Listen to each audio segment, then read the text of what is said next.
आदिवासी समुदाय जल जंगल जमीन की बात करता है तो उसको नक्सलवाद का ठप्पा दे दिया जाता है, उसको नक्सलवाद के नाम से मारा जाता है। छत्तीसगढ़ का बस्तर का इलाका हम देखते हैं, 11 साल की बच्ची को मारा जाता है और कहा जाता है कि नक्सलाइट थी। 3-3, 4 साल के बच्चों को मारा जाता है, गर्भवती महिलाओं को मारा जाता है। आदिवासियों की, जब भी आदिवासी समुदाय अपने हक अधिकार की बात करता है तो उसको नक्सलवाद का ठप्पा लगाया जाता है। मानगढ़ दाप में 1500 आदिवासी शहीद हुए थे, मोदी जी 2 बार आए, लेकिन मानगढ़ के लिए, आदिवासी समुदाय के लिए एक शब्द नहीं बोल के गए, कुछ नहीं करके गए। तो उन्होंने, आदिवासी समुदाय कोई ईसाई धर्म अपना रहा है, कोई हिंदू धर्म अपना रहा है, अलग अलग जगह बटा हुआ है। आदिवासियों की आइडेंटिटी, उनकी पहचान खत्म हो रही है। आदिवासी समुदाय अपनी पहचान बचाने को लिए लड़ रहा है और लंबे समय से कह रहा है कि आदिवासियों की अलग से जनगणना कॉलम होना चाहिए, धर्म कोड होना चाहिए। धन्यवाद सभापति महोदय, आज आपने बजट पे बोलने का अवसर प्रदान किया। पक्ष और विपक्ष दोनों ने बजट को लेके काफ़ी चर्चा हुई।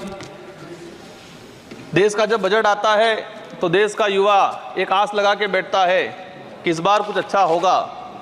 देश का गरीब, देश का आदिवासी, देश का एससी ये आस लगा के बैठता है कि कुछ अच्छा होगा।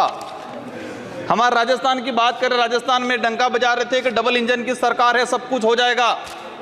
लेकिन केंद्र का बजट देखा, राज्य का बजट देखा, कुछ नहीं हुआ।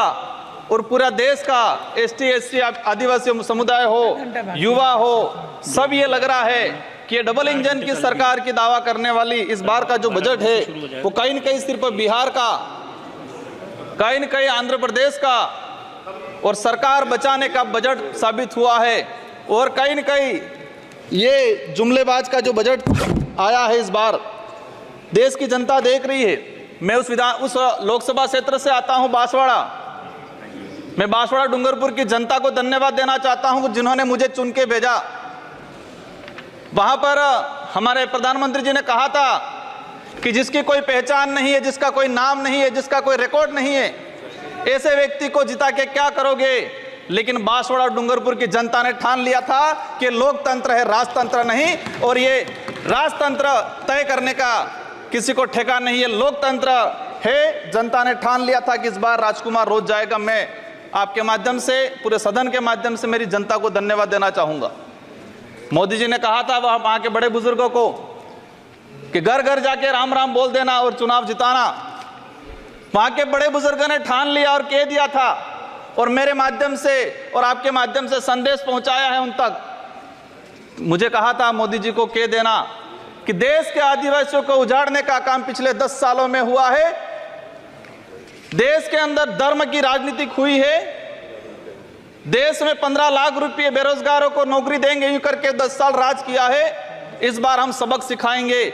और उन्होंने मेरे माध्यम से मैसेज पहुंचाया है कि गुरु गोविंद की धरती है, मावजी महाराज की धरती है, संत सुरमाल महाराज की धरती है।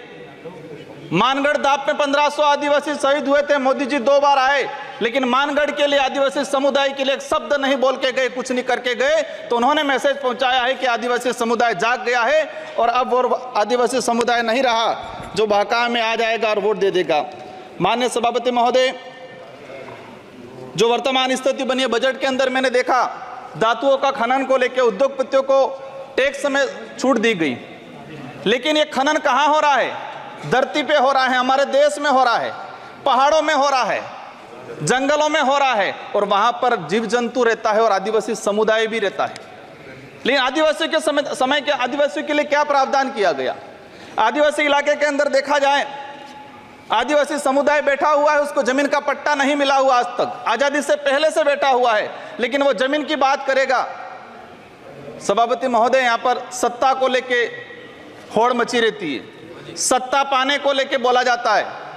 मैं जो कहना चाह रहा हूं, हमें सत्ता नहीं चाहिए, हमें हमारा अस्तित्व बचाना है, हमारा स्वाभिमान बचाना है, हमारा जल जंगल जमीन बचाना है।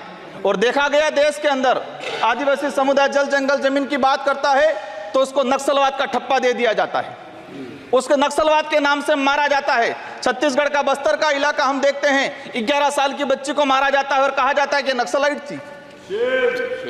3-3, 4 साल के बच्चों को मारा जाता है, गर्भवती महिलाओं को मारा जाता है। आदिवासियों की, जब भी आदिवासी समुदाय अपने हक अधिकार की बात करता है तो उसको नक्सलवाद का ठप्पा लगाया जाता है। सभापति महोदय, आदिवासी समुदाय को या एससी समुदाय को फ्री की योजना हम कहते हैं, हमें फ्री की योजना मत दो, हमें हमारा हक दो, जल जंगल जमीन का मालिकाना हक दो, और संविधान के अंदर शेड्यूल 5 के अंदर, शेड्यूल 6 के अंदर जो रिजर्वेशन पॉलिसी लागू की है उसको धरातल पे लागू किया जाए। माननीय सभापति महोदय, मैंने देखा है भाजपा अलग अलग राज्यों में अलग अलग चीज कहती है, कई जगह कहती है बीफ खाओ, कई जगह मत खाओ। हमारे आदिवासी समुदाय को लेकर एक धर्म कोड की लंबे समय से मांग चल रही है कि आदिवासी समुदाय को अलग से धर्म कोड दिया जाए। आजादी से पहले 1871 से लगा के 1951 तक अलग जनगणना हुई है। आज आदिवासी समुदाय कोई ईसा धर्म अपना रहा है, कोई हिंदू धर्म अपना रहा है, अलग अलग जगह बटा हुआ है। आदिवासियों की आइडेंटिटी, उनकी पहचान खत्म हो रही है। आदिवासी समुदाय अपनी पहचान बचाने को लड़ रहा है और लंबे समय से कह रहा है कि आदिवासियों की अलग से जनगणना कॉलम होना चाहिए, धर्म कोड होना चाहिए। झारखंड के अंदर 11 नवंबर 2020 को झारखंड विधानसभा में प्रस्ताव पास हुआ अलग से आदिवासी धर्म कॉलम को लेके। वहां विपक्ष में भाजपा थी और भाजपा ने समर्थन दिया और कहा कि आदिवासी समुदाय धर्म व्यवस्थाओं में भले हिंदू हो ईसाई उसमें नहीं आता है, आदिवासियों की अलग परंपराएं रीति रिवाज है, उनको धर्म कोड जारी किया जाए। लेकिन राजस्थान में अलग तरीके से माहौल बनाया जाता है। हम कहते हैं हमें किसी धर्म में नहीं रहना है, हमको आदिवासी हैं, आदिवासी रहने दिया जाए। माननीय सभापति महोदय, लंबे समय से देखा गया है, कहते हैं वनवासी, कोई कहता है कुछ और। हम कहते हैं हमारी जो आइडेंटिटी है, हमारा जो देखा गया है कई बार कि जो व्यवस्था बनी है उस व्यवस्था के अंदर हम कई बार कहते हैं हमें कुछ मत दो एजुकेशन को लेकर।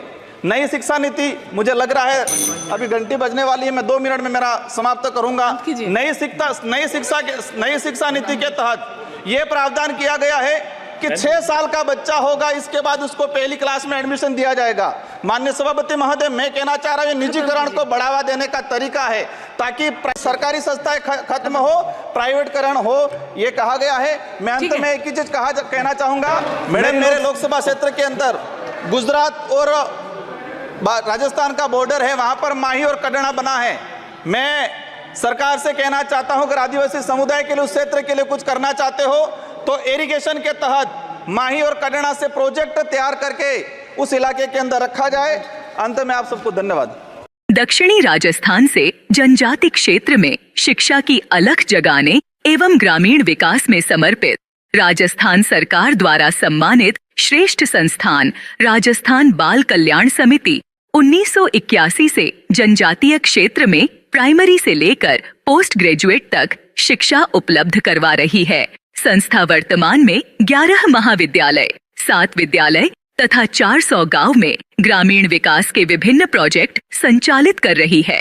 वर्तमान में झाडोल मुख्यालय पर JR. Sharma PG college, JR. Sharma औद्योगिक प्रशिक्षण संस्थान, जे.आर. शर्मा बीएड शिक्षक प्रशिक्षण महाविद्यालय संचालित है। इसके अतिरिक्त संस्थान की गोगुंदा, ऋषभदेव, पिंडवाड़ा, रेलमगरा, सागवाड़ा, प्रतापगढ़, फलासिया जैसे जनजाति क्षेत्र में उच्च शिक्षा केंद्र संचालित कर रही है, जिसमें छात्र छात्रा कॉलेज स्तर की शिक्षा जैसे बीए, एमए, बीसीए, पीजीडीसीए जैसे पाठ्यक्रम संचालित कर रही है। वर्तमान में संस्था द्वारा संचालित 11 महाविद्यालयों में लगभग 10,000 विद्यार्थी अध्ययन कर रहे हैं। वहीं 10वीं एवं 12वीं फेल विद्यार्थी आईटीआई में इलेक्ट्रॉनिक डीजल मैकेनिक तथा वायरमैन जैसे रोजगार कोर्स कर स्वरोजगार प्राप्त कर सकते हैं। इसलिए संस्थान में आज ही प्रवेश लेकर अपना उज्जवल भविष्य सुनिश्चित करें।